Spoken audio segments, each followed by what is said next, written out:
तो एक बार फिर से प्रभु यीशु मसीह के नाम से आप सब लोगों को जय मसीह की। आज हम इंटरनेट के कुछ ऐसे बाबा और उनके भाई ऐसे नए नए बाबा देखने वाले हैं और ऐसे भाई उनके कांड देखने वाले जिनके कांड देखकर भाई आपकी हंसी रुक नहीं पाएगी, मैं सच बता रहा हूँ। तो चलिए वीडियो शुरू करते हैं। तो जो सबसे पहले बाबा हैं उनका नाम है फायर बाबा। और वो इलाज जानते किससे करते हैं? वो इलाज करते हैं भाई बच्चों के खिलौने वाले गन से। ऐसे ऐसे करके इलाज करते हैं भाई।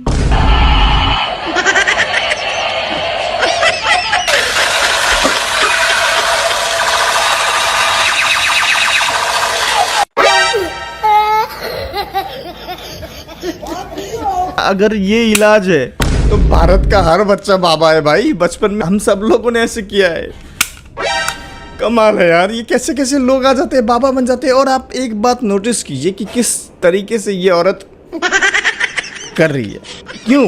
क्योंकि ये औरत हिप्नोटाइज हो रही है खुद ब खुद। वो चाहती है कि भाई उसका इलाज हो। पता नहीं क्या समस्या है उसको, लेकिन जो भी समस्या है वो दिल से चाहती है कि उसका इलाज हो। और वो फील कर रही है कि भाई अंदर से कि हाँ मैं ठीक हो रही हूँ। वहाँ पर बाबा कर रहा है और वो फील कर रही है कि हाँ कुछ इलाज हो रहा है, कुछ इलाज हो रहा है। तो दिस इज ऑल हिप्नोटिज्म। मैंने इसके ऊपर पहले भी वीडियो बनाया है। मार्केट में एक और नया बाबा आया है जिस बाबा का नाम है सपोला बाबा।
अगले वीडियो में बागेश्वर वाले बाबा कथावाचकों का पर्दाफाश कर रहे हैं। और बागेश्वर बाबा कह रहे हैं कि जो ये भाई ये कथावाचक होते हैं जो कथा सुनाते हैं भाई, रामायण या वामायण जो भी है, वो कथावाचक रोने के लिए एक टेक्निक का इस्तेमाल करते हैं। और वो टेक्निक ये है कि रुमाल में भाई वो लोग क्या लगाते हैं? बाम लगाते हैं। और भाई वो उस बाम को अपनी आंखों पे लगा के वो लोग रोने का नाटक करते हैं। रुमाल में बाम लगा लेते, रुमाल बाम। अब वो बाम लगा के ऐसे, अच्छा तो जब वनवास की कथा आती है तो रोना पड़ता है, अब आंसू निकलती नहीं है।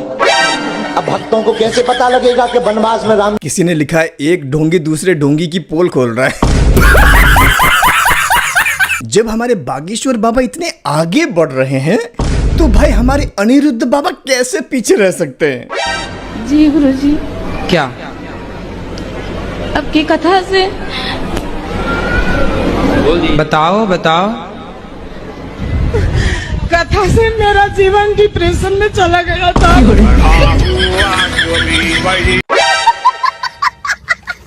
जब से मैंने आपको देखा और आपकी कथा सुनी, मेरा भाई था 24-25 साल का, खत्म हो गया।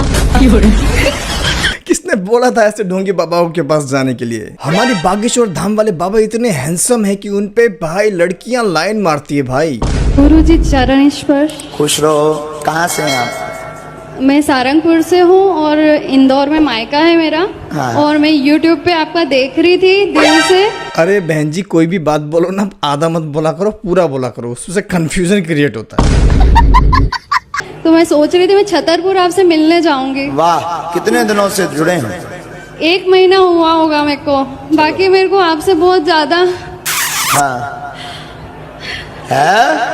लेकिन हमारे अनिरुद्ध भाई भी कम नहीं है। हमारे अनिरुद्ध बाबा जी AKA बाबी जी इतनी सुंदर है कि उन पे भाई स्त्रियां लाइन मारती है। आप हमें बहुत पसंद है। आप बहुत सुंदर है। आप तो हमारे कान्हा है। देखो देखो, दरिंदगी चेहरे से टपकती है, नंबर 1 का कमीना है। जी जी जी, आंखें देखो, नीयत में खोट साफ नजर आता है, हवस से भरी हुई।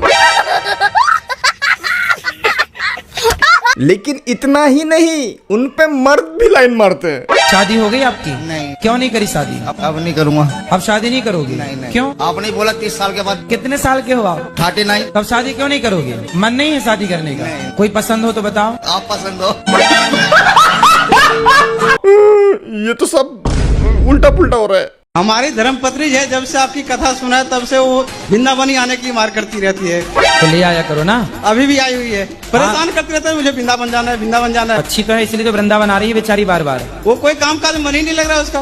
कहाँ है, बात कराओ। वो तो अभी गई है उधर खाने के लिए। अनिरुद्ध बाबा फनी मोमेंट्स। तो आज से पक्का प्रॉमिस करो कि शराब नहीं पियोगे, मांस नहीं खाओगे।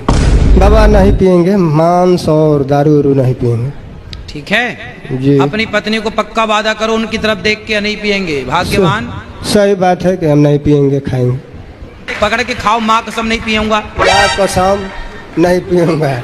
देखो कह रहे हैं नहीं पियेंगे, और पिए तो पियेंगे तो फिर दोबारा आएंगे। तो काहे आओगे दोबारा? है। कम से कम फिर भी मैं बोल रहा हूँ कि 25 साल तक शादी हो जानी चाहिए। 22 में मत करो, 23 में मत करो, 24 में कर लो तो अच्छा है, वरना 25 हो जाए, 26 तक नहीं हो पाई और 27 तक रुके तो लड़का लड़की भाग जाए। आषाढ़ में जब पहला पानी गिरता है ना, तो वो पानी पूरा आकाश की गंदगी लेके आता है। अच्छा। तो वो पानी होता है जहरीला। आपकी दादी नानी माँ ने कभी रोका कि पहली बारिश के पानी में नहाना मत? रोका कभी? नहीं। ना जी। रोकती हैं। आप तो नहाती नहीं होगे, पर पहले रोकते थे, भाई पहली बारिश के पानी मत नहाना, क्योंकि वो जहरीला पानी है, क्योंकि वो प्रदूषित है। वो पानी जब जमीन में पड़ता है तो घास होती है। बैगन। तो प्रदूषित पानी से जहरीली घास हुई, प्रदूषित घास हुई। वो घास जब गाय खाती है तो वो जहरीला दूध उसके अंदर बनेगा।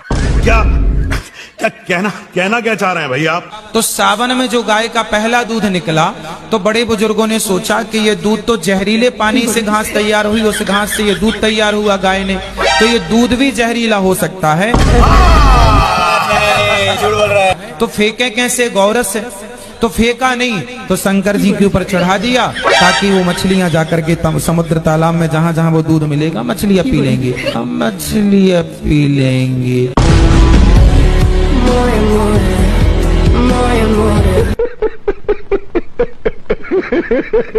चलिए अब आप लोगों को ऐसा ब्राह्मण दिखाता हूं जो बकरी के मीट को बिल्कुल हाथ नहीं लगाता। भाई बकरी का मीट बिल्कुल हाथ नहीं लगाता, लेकिन मटन बकरे के मीट को नहीं छोड़ता। ये बकरा के अलावा हम बकरी में हाथ नहीं लगाते, क्योंकि हम एक ब्राह्मण हैं, ब्राह्मण का बच्चा है हम, और बकरी में कभी हम हाथ नहीं लगाएंगे। और ये देवघर का प्योर मटन अट्ठे है, जहाँ पे सब पंडा बाबा लोग भी खाते हैं, और मशहूर वहीं से हुआ है, और प्योर ये देसी घी में बनता है, बिना पानी का बनता है। बिल्कुल हाथ नहीं लगाता मेरे भाई, लेकिन खाता है और बना के बेचता भी है। बकरी का मीट खाओगे तो भाई धर्म भ्रष्ट हो जाएगा, लेकिन बकरे का यानी मटन का मीट खाओगे तो धर्म भ्रष्ट नहीं होगा। खैर, तो अब हम ऐसा भगवान का मूर्ति देखेंगे जो भाई सिगरेट पीता है। मैं झूठ नहीं बोल रहा, देख लो।